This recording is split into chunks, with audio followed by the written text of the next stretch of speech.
fazendo a virada agora para a nova lição, a lição desse trimestre vai abrir, curiosamente, em sequência ao livro de Gênesis, a peregrinação. Se vocês observaram o título da lição e prestaram atenção nas chamadas dos títulos das diversas lições, a lição geral, o contexto geral da lição desse trimestre tem a ver com fogo, tem a ver com provação, tem a ver com a caminhada, a jornada. E é curioso que essa lição esteja na sequência da lição de Gênesis, quando a gente pensa que a história de Gênesis não terminou. Ela não acaba em Gósen, ela acaba no deserto, no sentido de caminhada, para concluir na chegada a Canaã.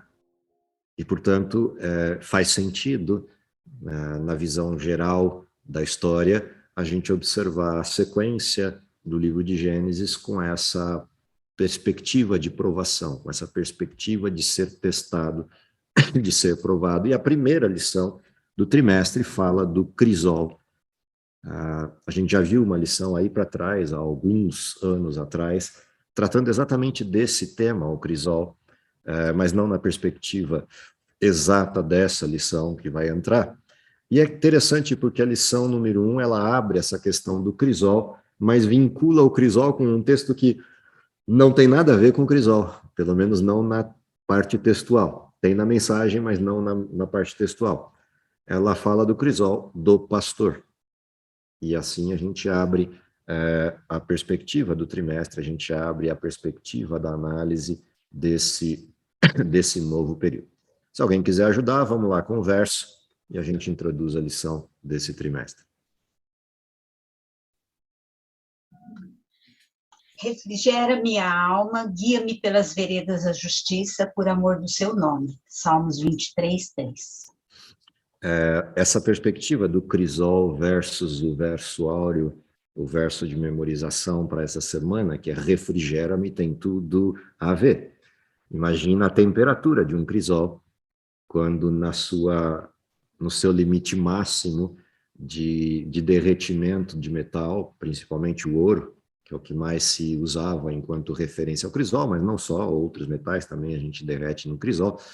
Mas imagina ele atingindo a sua temperatura máxima, aquele líquido incandescente, e você ter o texto refrigera-me a alma, em contraste ao crisol.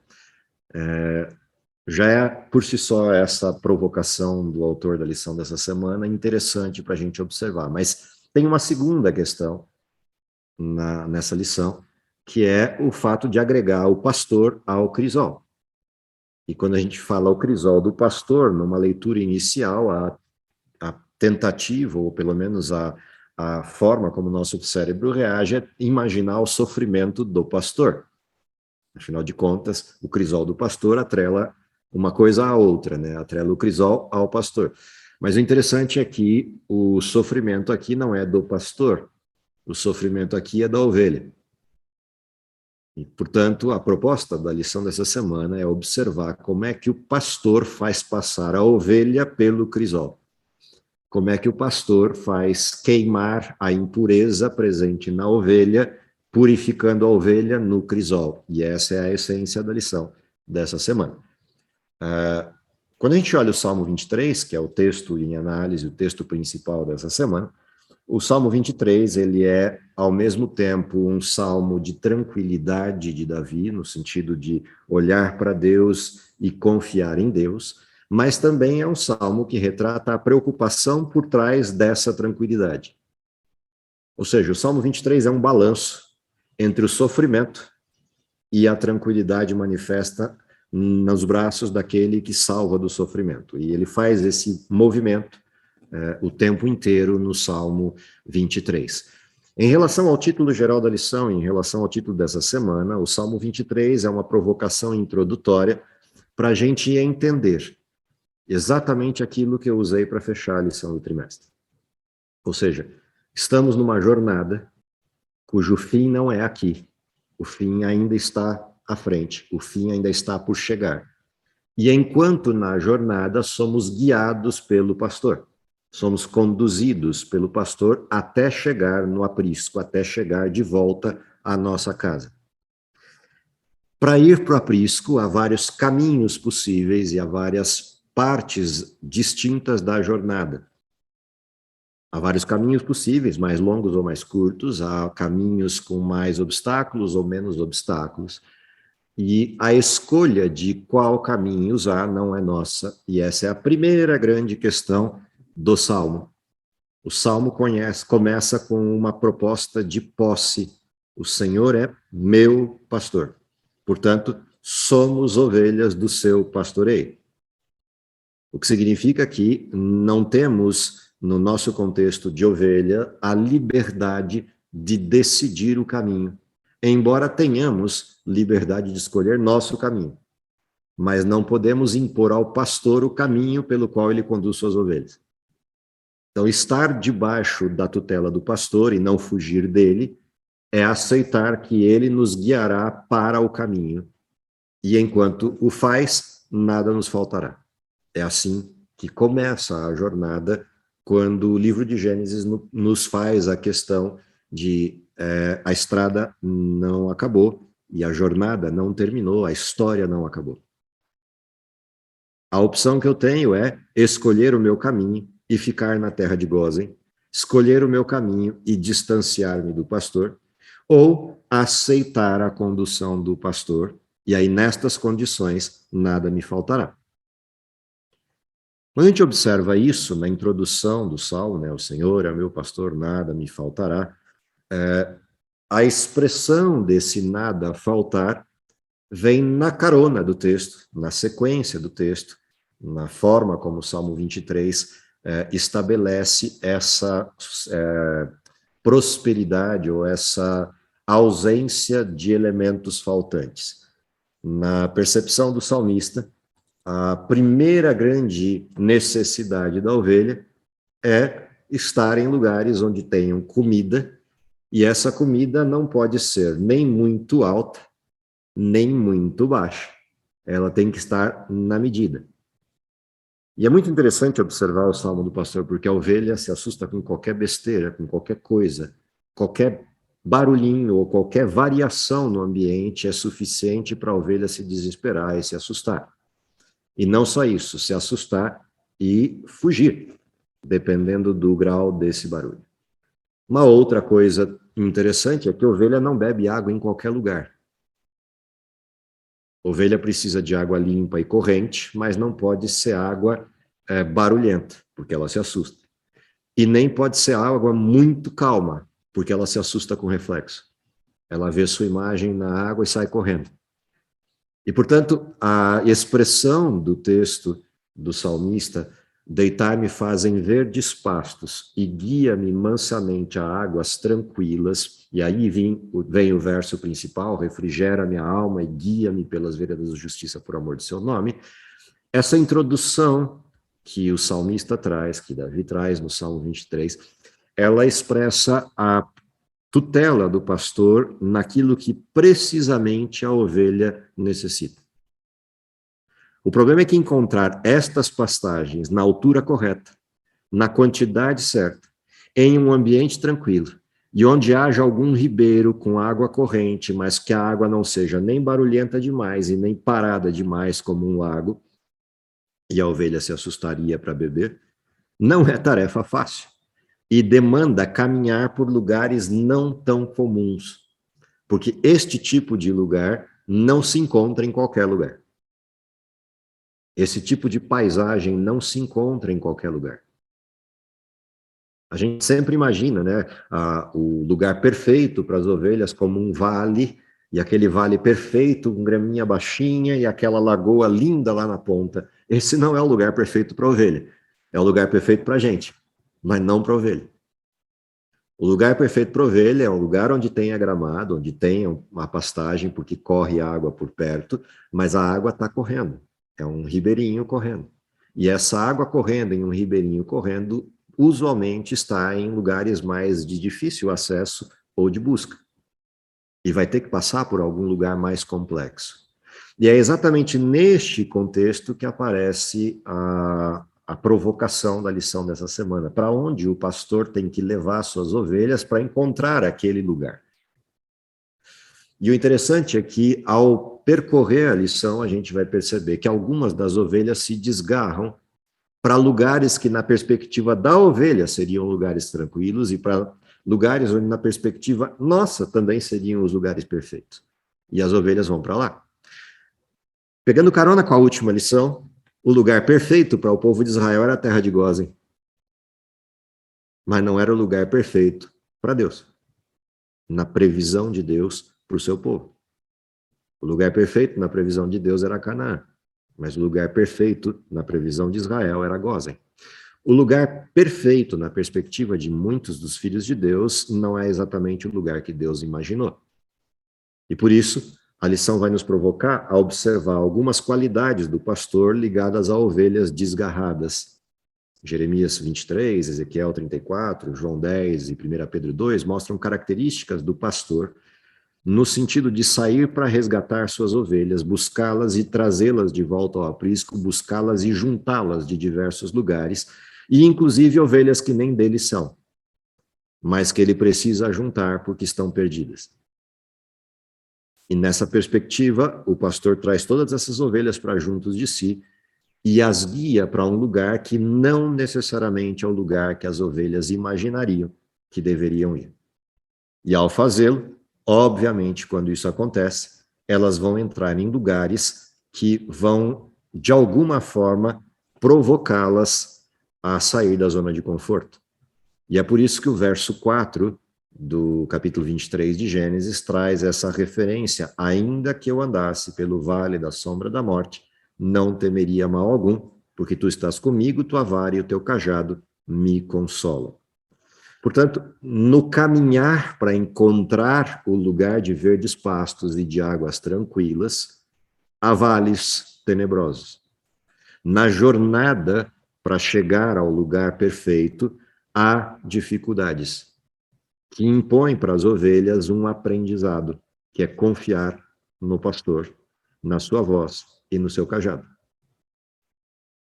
Na primeira vez que o pastor conduzir ovelhas, muito provavelmente essas ovelhas vão temer, elas vão sentir a instabilidade do vale da sombra da morte.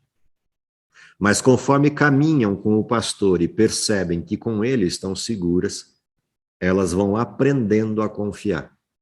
E aí, ainda que o entorno seja complicado, elas confiam no pastor e não se desgarram deles. E por não se desgarrar, ele consegue protegê-las. Ele consegue se interpor ao perigo. Mas se elas se espalharem, se todas elas fugissem, ele não daria conta de proteger todas ao mesmo tempo. No sentido, obviamente, humano da ilustração. O que significa dizer que essas ovelhas se machucariam ao tentar fugir.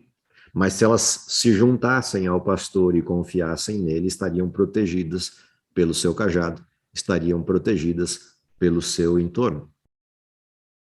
E esse é o sentido da jornada e é o sentido do crisol. Ou seja, para que as ovelhas aprendam a confiar, é necessário que ele as leve a lugares que eventualmente parecem mais perigosos do que deviam. Percebe que o vale é o vale da sombra da morte, mas não é o vale da morte. Percebe que o vale é o vale que tem a ameaça, mas não tem a destruição. Porque o pastor não levaria as ovelhas para um lugar onde elas seriam destruídas. Mas o lugar onde ele levou pode parecer ameaçador. E, curiosamente, o lugar que parecia tranquilo é mais ameaçador do que aquele.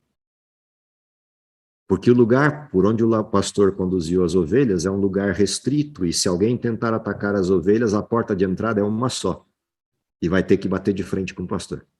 Mas se ele leva as ovelhas para um lugar aberto, uma pastagem aberta, totalmente aberta, no vale, ele poderá ser cercado por animais e não conseguirá defender as ovelhas, porque o lugar está aberto. E há várias opções de lugar por onde as ovelhas possam ser atacadas. Porém, na condução do pastor, ele escolhe os lugares onde o ataque pode ser vencido, o ataque pode ser resistido. Embora para as ovelhas aquele lugar possa não parecer o melhor de todos. E essa é uma outra coisa curiosa do Salmo, uma outra coisa curiosa desse perfil do pastoreio. Além disso, a gente continua o Salmo e vai ser levado a observar que não só o pastor leva as ovelhas para esse lugar, para esse tipo de lugar, que parece tenebroso, mas chama esse lugar de vereda de justiça. E isso é estranho. Como pode ser vereda de justiça um lugar que parece tenebroso? O detalhe é que aquele é o caminho que conduz a Canaã. Aquele é o caminho que conduz ao céu. E por isso é vereda de justiça. O outro lugar, ou o outro caminho que parecia melhor, não conduz para o lugar que deveria ir, que as ovelhas deveriam ir. E por isso não são veredas de justiça. Isso tem a ver com uma das histórias de Jesus, das parábolas ou metáforas de Jesus, a respeito do caminho largo e do caminho estreito. O caminho estreito parece ruim, pedregoso, dificultoso de andar, e o caminho largo pareceria mais com o céu. Porém, o caminho largo termina na morte, e o caminho estreito termina na vida. E essa é a parte estranha, aparentemente estranha para as ovelhas, desse caminho. Outra coisa interessante é: preparas uma mesa perante mim na presença dos meus inimigos e unges a minha cabeça com óleo e meu cálice transborda. Há duas características nesse texto.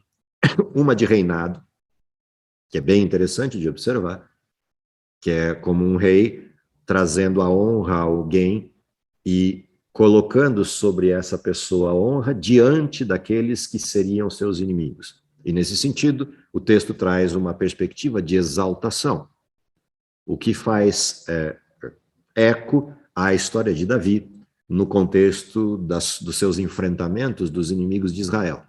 Perfeito aí como ilustração primária do texto. Mas há uma outra ilustração interessante, secundária ao texto, quando a gente olha o texto por inteiro, da ovelha e do pastor.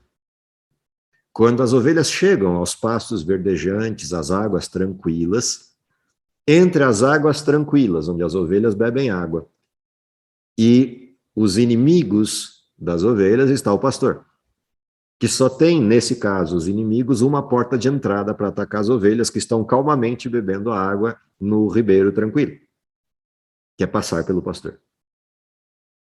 Então, esse preparas uma mesa perante mim também tem um aspecto interessante quando a gente olha a cena das ovelhas pastando calmamente ou bebendo água tranquilamente, enquanto os lobos ou leões da montanha estão observando e tentando imaginar um jeito de chegar nas ovelhas. Mas entre as ovelhas e os leões, ou entre as ovelhas e os ursos, entre as ovelhas e os lobos, está o pastor. E nesse sentido, os inimigos das ovelhas não têm o que fazer. E o pastor calmamente deixa as ovelhas pastando.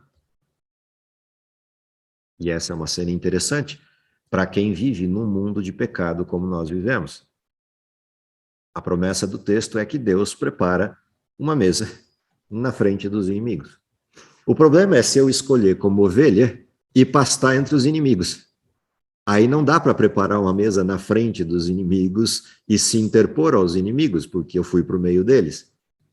Porém, se entre os inimigos e as ovelhas estiver o pastor, então essa cena se faz verdadeira.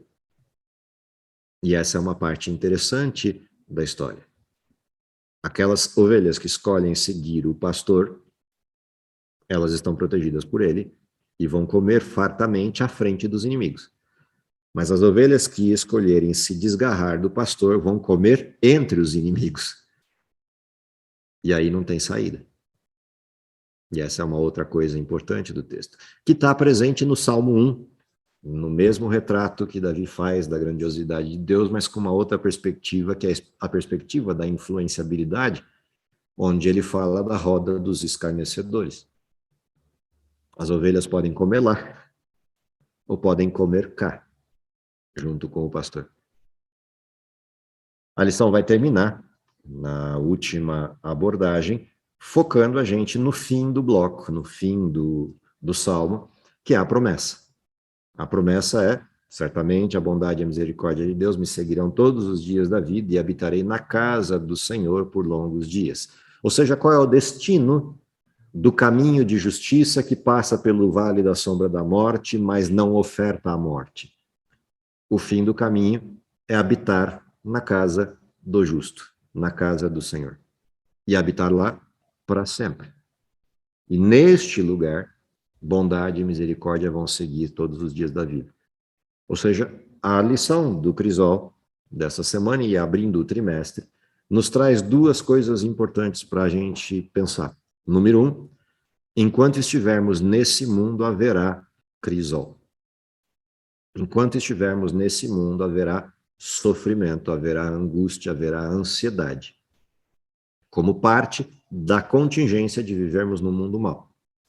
Lição número 2. Enquanto estivermos no mundo, vivendo as contingências do mal, haverá a promessa. O teu cajado, tua mão, tua proteção, me refrigera, me conforta, me conduz a verdes pastos. Enquanto estivermos nesse mundo, haverá mal, mas também haverá pasto. Haverá desgraça, mas também haverá água tranquila. Suficiente para que eu continue caminhando, mas eu tenho que lembrar que o destino não é nem o pasto verdejante, nem a água tranquila. O pasto verdejante e a água tranquila são paradas no caminho para eu suportar o caminho, mas não são o destino. O destino é a casa do pastor. O destino é o fim da história. A gente não pode se acostumar com o caminho e achar que o caminho está tranquilo. A gente tem que se acostumar com o pastor, não com o caminho. A gente tem que se acostumar com quem protege e não com as coisas do caminho. E essa é a terceira parte importante da lição, a terceira grande provocação da lição de abertura. Ou seja, vivemos no mundo de Crisol, temos a possibilidade de pastos verdejantes e proteção no caminho, mas precisamos lembrar que o destino é o lugar e não o caminho. O caminho é só o caminho. O caminho é só a jornada. É a chegada que importa e não a jornada. Nós não somos orientais, não somos budistas ou algo do tipo, onde a jornada é mais importante do que o destino. Não. Para nós, o que importa é a chegada. O destino é a necessidade. O caminhar é uma necessidade, por estarmos aqui e não lá. Mas é o destino que nos move e não o caminho. O caminho não é um fim em si mesmo, a não ser que a gente trate como caminho o pastor. E nesse sentido é interessante o texto bíblico quando diz que Cristo é o caminho. Não é o mundo que é o caminho. Não é o lugar por onde passamos que é o caminho. O caminho também é a pessoa que também é o nosso destino. Ou seja, o que nos importa é o destino. O que nos importa é para onde estamos indo, é para lá que não devemos, de lá que não devemos desviar os olhos e perder o foco. E nas dificuldades que enfrentarmos, ter a certeza de que há alguém que nos refrigera, alguém que nos conduz, alguém que nos protege e alguém que nos ampara em todas as aparentes ou reais dificuldades do caminho. Que a lição dessa semana, como abertura, seja para nós uma provocação de continuidade, ou seja, Gênesis não é um fim em si mesmo, que seja uma provocação da gente olhar para a direção correta e entender que há um destino e que durante a caminhada, aquilo que não presta e que foi acumulado neste caminho vai sendo crisolado, entre aspas a palavra, vai sendo limpo, queimado, expurgado, e por isso o pastor nos conduz ao vale da sombra e da morte, para que aquilo que ainda resiste de mal em nós vá perdendo a força, vai se desgarrando e vai limpando aquelas ovelhas para que cheguem puras, para que cheguem perfeitas ao fim do caminho. Que essa seja a nossa estrada nesse trimestre, nosso percurso na lição dessa semana. Meu desejo para vocês e para... Vamos orar? Querido Pai que está nos céus, te agradecemos, em primeiro lugar, pela oportunidade que temos de, apesar das dificuldades desse mundo, das dificuldades do caminho, termos um pastor que nos conduz com seu cajado, com sua mão protetora e sua voz. Dá, Senhor, que como ovelhas atentas e cuidadosas à voz do pastor, possamos atentar para a direção correta e, principalmente, aceitar o direcionamento neste caminho. Protege-nos com os teus paternais cuidados, conduz-nos de volta para casa e para o aprisco de proteção eterna, é o que lhe pedimos por Jesus. Amém.